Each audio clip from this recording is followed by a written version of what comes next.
गाइस دا چې موږ دوبۍ کې یو د شهر بادل سره په ډیره سیټي سنټر کې او د شپږ مول سره مو ډے ټو ډے سلامونه قبول کړئ مننه کوم. السلام علیکم ملګرو، دا زموږ یو ملګری دی چې په ویزیټ باندې راغلی دی د جوب په تلاش کې دی او کوشش کوي دلته کې راغلی چې موږ یو ځای کې انټرویوانې وي نو هغه یې اټینډ کړي او امید لرو انشاءالله د الله تعالی نه چې یاره کار دی انشاءالله میلاو وشي او خوشحاله پاتې شي. نور خپل کمنټس تاسو ویل غواړئ په کمنټس کې ولیکئ، موږ ته راولېږئ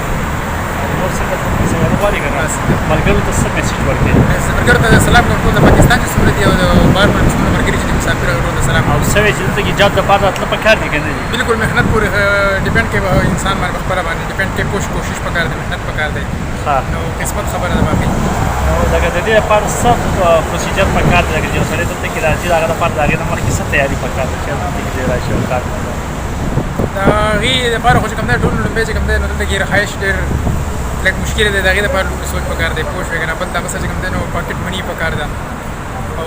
د جاب دپاره چې کوم دی نو لږ مطلب خپل سکیلز ته کتل پکار دي چې څومره د هغه سره ښه سکیل وي پوه شوې که نه کانفیډنس وي نو هغې کسانو ته ډېر زیات چانسز شته. او پیمنټ سیل ته څومره پکار دی؟ اخراجات وغیره څومره راځي؟ په ویزیټ باندې څومره راځي؟ دلته چې دی بیا 3 میاشتې یا 2 میاشتې دی ویزیټ واخلي یا میاشت ویزیټ واخلي د هغې دپاره دلته څومره پیمنټ اصل کې پکار دی چې یار دی پیمنټ چې ته ورپاره د هغې دپاره دی تیار وي چې دومره پیسې سره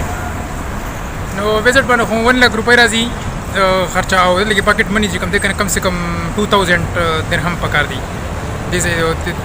3 منت ویزیټ باندې چې راځي څوک د هغې دپاره نو مطلب دا دی چې لکه 1 لک روپۍ د هغه دی په ویزیټ او په ټکټ باندې بولېږي او د دې باندې 2000 روپۍ چې کوم دی د دلته رهایش 2000 درهم رهایش کانی به بلکې 2000 هم کم 2000 کم 500 روپۍ چې کوم دی پر منت 2000 کم یې ما وی صحیح 2000 کم از کم 3000 درهم پکار پاکټ مني دا صرف پاکټ مني. دې ملګرو تاسو واورئ د یار چې کله یو سړی دوبۍ ته راځي نو کم از کم د سره 3000 درهم په پاکټ کې پکار دي چې دته اکوموډیشن ښه میلاو شي او د ده کانې معنی دته بیا څه مسله نه وي او د هغې نه پس د بیا واپسي هم ده انکیس که چېرته کار ورته میلاو نه شي نو د هغې دپاره به دی بیا واپسي ټیکټ هم رانه اخلي. خو هر هغه کس راتله پکار دی چا سره چې سکلز وي او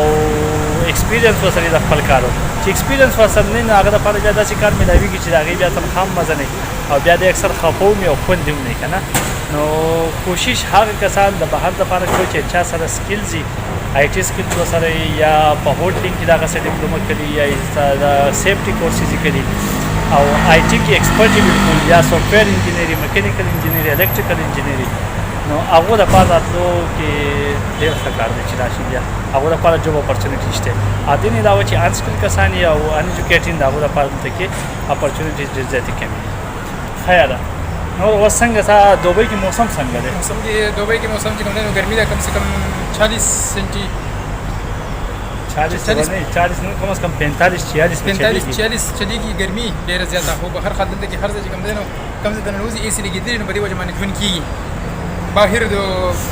آفیس دفتر روم کم ځای نه تاسو بهر یې پوه شوې که نه په دې ټایم کې ګرمي ډېره سوی ډېر مشکلي نو اوس د اوسه پورې تا تقریبا څو پیرې څومره کمپنیو تاسو اپلای کړل؟